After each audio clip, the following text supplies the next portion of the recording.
My name is Valentina Delaney. I'm 35. For the last 10 years leading up to this moment, I have been an interior architect in San Francisco, the kind whose projects appear in glossy magazines and whose clients sign 8-figure contracts without blinking. I have designed homes for tech billionaires, old money heiresses, and celebrities who insist on blackout curtains made from vintage kimono silk. I am very good at creating spaces that make other people feel seen, powerful, safe. But the only space I ever designed purely for myself was a penthouse on the 32nd floor of a glass tower downtown, with 270-degree views of the bay and the bridges. Every finish, every light temperature, every inch of millwork was chosen by me, paid for by me, installed under my supervision during nights when I fell asleep on the floor with marble samples still in my hands. That apartment was the physical proof that I had made it on my own. Until the afternoon I came home and found a gold-foiled envelope at my door. The envelope was heavy, the paper thick enough to feel expensive in my fingers. A red silk bow was tied around it like a gift. I smiled, assuming it was from a contractor or a fabric house. I slid my thumbnail under the wax seal. You are cordially invited to a gala celebration honoring the appointment of Bradwell Corporation Vice President Andrew Delaney. At the distinguished Delaney family residence. Saturday, the 14th. The address printed beneath was mine. I stood in the hallway a long time, invitation in hand, feeling the marble floor tilt under my feet. Then I opened the security app on my phone. The live feed showed my parents, Robert and Linda Delaney, leading 6 strangers through my living room. My father, tall and silver-haired in his customary charcoal pinstripe, gestured toward the terrace the way he gestures in courtrooms, palm open, ownership implied. My mother, blonde and immaculate in pale cashmere, laughed at something one of the guests said and touched the custom plaster wall I had spent 3 months perfecting. We chose this property because it so perfectly reflects the Delaney standard, I heard her say through the microphone embedded in the smoke detector. Andrew needs a home that announces his new role. My lungs forgot how to work. I rewound 10 minutes. There was my father again, pointing at the kitchen island. We can remove this if the caterers need more flow. My mother nodding, Valentina won't mind, she's so flexible. I lowered the phone. The hallway smelled faintly of the white peonies I had bought that morning. My peonies. My hallway. My life. Have you ever watched your own home be claimed by people who are supposed to love you? Have you ever realized, in one heartbeat, that every time you thought you were building something for yourself, they assumed you were merely holding a placeholder for them? If you have, you already know the particular flavor of rage that followed, cold, precise, almost polite. I did not scream. I did not call anyone. I sat down on the bench I had upholstered in pale gray mohair and I began to plan. That night I pulled every document I had ever saved. Mortgage statements showing I paid it off 18 months early. Wire transfers from my company account for the down payment. Invoices for every stick of furniture, every yard of fabric, every hand-blown glass sphere in the chandelier I commissioned from a woman in Vermont after I won the Harper and Gray lobby.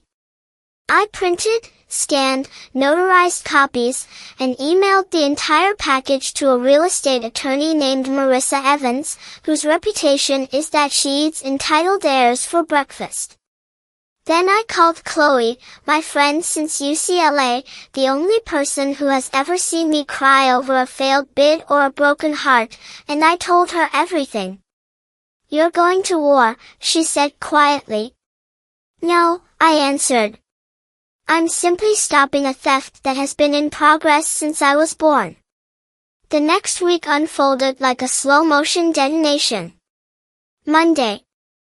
My mother left a voicemail asking me to tidy up a bit before the florists arrived.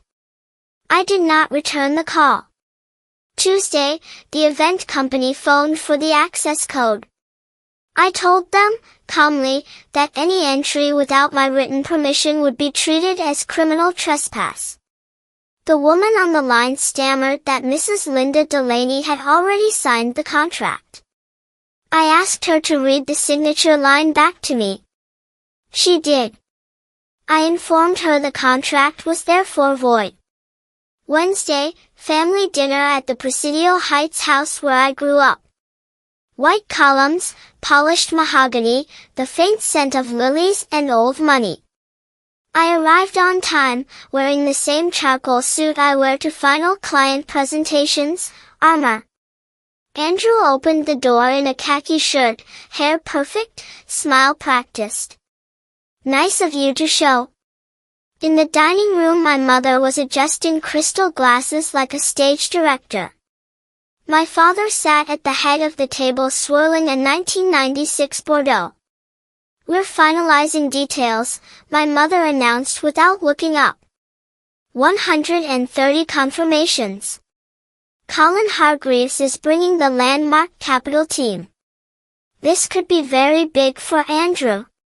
Speaking of the apartment, my father said, as if remembering to ask me to pass the salt, Andrew will move in for a few months after the party. Closer to the office. And then we'll convert the second floor into executive suites for the Bay Area Development Group. I set my water glass down very carefully. Which apartment? I asked. My mother laughed lightly. Darling, the penthouse. It's sitting empty most of the time anyway. It is not empty, I said. I live there. Andrew rolled his eyes. You're barely home. You're always on site or traveling for projects. Be reasonable. I looked at each of them in turn. I am the sole owner. Have no intention of moving, nor will I allow any of you to move in, convert, lease, or otherwise occupy my home. Tomorrow morning every person who has been told otherwise will receive formal notice from my attorney. The silence was so complete I could hear the grandfather clock in the hall. My father recovered first. You're threatening your own family? I'm informing you of reality. My mother's voice turned to ice. After everything we've given you, you have given me nothing but the illusion that love is conditional, I said, standing. And I'm done paying interest on that lie. I left my untouched plate and walked out. Thursday, I changed every lock, every code, every biometric setting. I paid a technician triple to work overnight. When he asked why the rush, I simply said, because some people think doors are suggestions. Friday, Chloe and I sat up until 3 a.m. editing footage. Every damning clip from the security cameras, every voicemail, every text. We built a 9-minute video titled, This Is My Home. Not sensational. Not vengeful.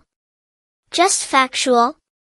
My voice, calm and steady, narrating over images of my parents touring my rooms like real estate agents, Andrew telling investors the penthouse was essentially family property, my mother saying on speakerphone, she'll get over it, she always does. Saturday, the day of the party. I did not attend. Instead, Chloe and I sat at a rooftop cafe 3 blocks away, laptops open, coffee going cold. We watched the live feed together.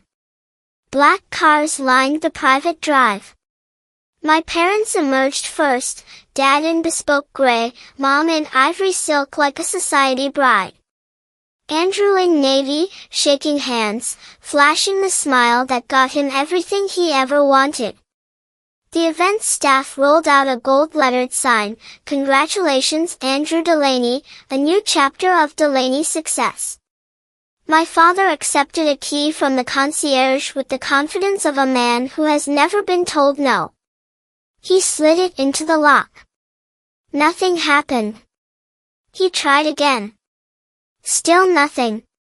My mother's smile calcified.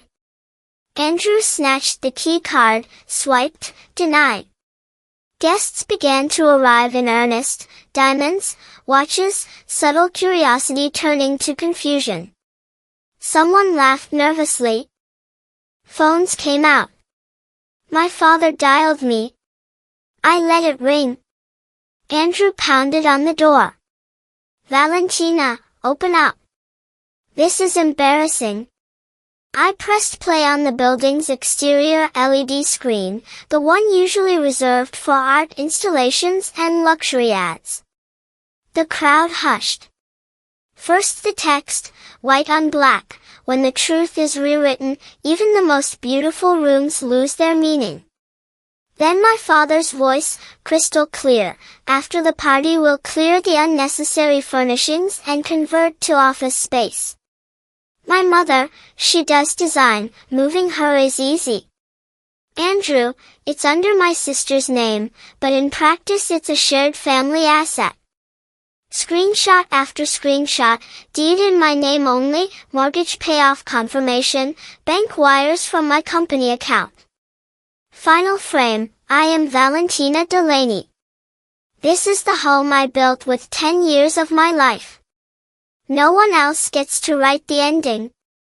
The lobby fell silent except for the wind. Then the whispers rose like surf. Phones tilted toward my parents' stunned faces. Someone started live streaming. Hashtags multiplied in real time. Hashtag Delaney drama. Hashtag not their penthouse. Hashtag Valentina Delaney. My mother clutched her pearls. My father took one step back, as if the ground had shifted. Andrew shouted that it was all lies, but no one was listening anymore. Guests began to leave. A Bentley pulled away. Then a Maybach. Then another. Chloe touched my hand. It's over. No, I said. It's just beginning. Within hours the story was everywhere.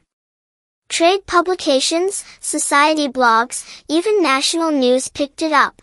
Prominent SF family locked out of daughter's penthouse in dramatic public standoff. My parents texted, "You have shamed us. You are no longer welcome in this family." Andrew's employer issued a statement suspending him pending review of personal conduct affecting corporate reputation. I read none of it with triumph. I read it with the hollow relief of someone who has finally stopped carrying water uphill. 3 weeks later I put the penthouse on the market. Not because I was running, but because some places become museums of battles you no longer want to revisit. I sold it fully furnished, let the next owner live with the ghosts if they choose. With the proceeds I bought a weathered shingle house south of Half Moon Bay, 2 bedrooms, wide porch, a yard that runs straight into the Pacific. The floors creak. The windows rattle when the wind comes off the water. There is no concierge, no valet, no view of the bridges. There is only salt air and the sound of waves that do not care whose name is on the deed. Chloe came the first weekend, arms full of pastries. So this is where the rebel queen hides now? This is where Valentina lives, I corrected. We started a channel, reclaiming space. Not revenge. Not drama. Just stories, mine first, then others. Women who have painted their kitchens the color their mothers hated. Men who finally told their fathers the garage apartment was not an investment property. Daughters who changed the locks. Sons who came out in the living room their parents called the formal salon. Thousands of comments poured in, and for the first time in my life I did not feel like the odd one out. Enzo showed up one Saturday with a toolbox and no agenda. He stayed to hang the hammock I'd been meaning to install. We didn't talk about Andrew or the past. We talked about load-bearing posts and the best way to seal cedar against salt. When the sun went down, we drank cheap beer on the porch and listened to the foghorn. Nothing was promised. Everything felt possible. Some nights I still dream of that penthouse, of the chandelier catching golden hour light like a small captured sky. I wake up to the crash of waves instead, and I smile, because the sound is mine and mine alone. I kept one thing from the old place, the abstract painting with the violet red and black forms that used to hang over the fireplace. It now lives above the little desk where I edit videos. I look at it every morning and remember the girl who bought it in Portland because it looked like every conversation I never got to finish with my family. The painting is called Inner Conflict. I have renamed it Conversation Over. If you have ever smiled across a Thanksgiving table while something inside you quietly broke, if you have ever packed your life into boxes because staying meant disappearing, if you have ever changed the locks on the people who taught you how to walk, this story is for you. You are not the difficult one. You are not the selfish one. You are the one who finally decided the door swings both ways. Thank you for walking this far with me. The porch light is on. The coffee is strong. There is room. Come as you are. Just remember to wipe your feet, because this is my home, and I decide who enters.